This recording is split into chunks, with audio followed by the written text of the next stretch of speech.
Thank you, Mr. President. Dalawang dagdag na punto lang para sa diskusyon natin. Precisely regarding the immediately executory na kababanggit lang ni Senator Pangilinan at inulit din kanina ng good gentleman from Tarlac at pati ng good gentlewoman from Taguig Pateros, immediately executory. Still, Mr. President, there is no defiance here dahil the ruling, hindi pa rin po final siya.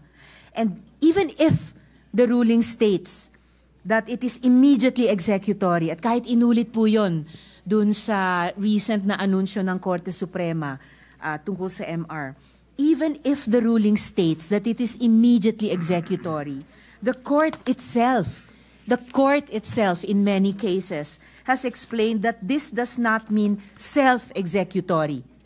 Immediately executory does not mean self-executory.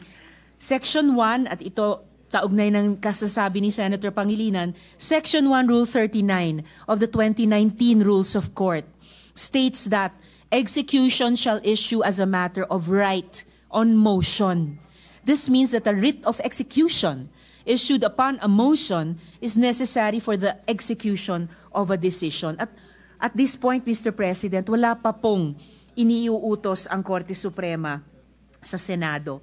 And secondly, at this point, Mr. President, bukod pa po kasi sa yung first group of complainants, yung House of Representatives mismo sa pamamagitan ng Solicitor General at yung isang bayan, meron pang isang importanteng entity, institusyon sa ating lipunan na nagsalita tungkol doon sa Supreme Court ruling. At ito po ay isang entity sa mass media, ang ABS-CBN.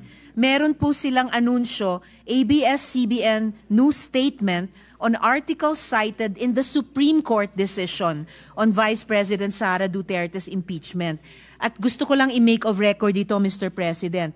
Sabi nila, ABS-CBN News respectfully clarifies that the article cited in the Supreme Court decision on the impeachment of Vice President Sara Duterte did not state that the House of Representatives transmitted the articles of impeachment to the Senate without a plenary vote.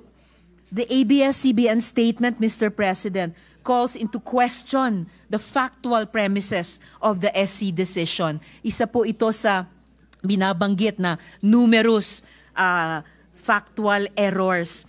If the very factual premises were wrong, the legal conclusion cannot be relied upon. With due respect, salamat po, Mr. President.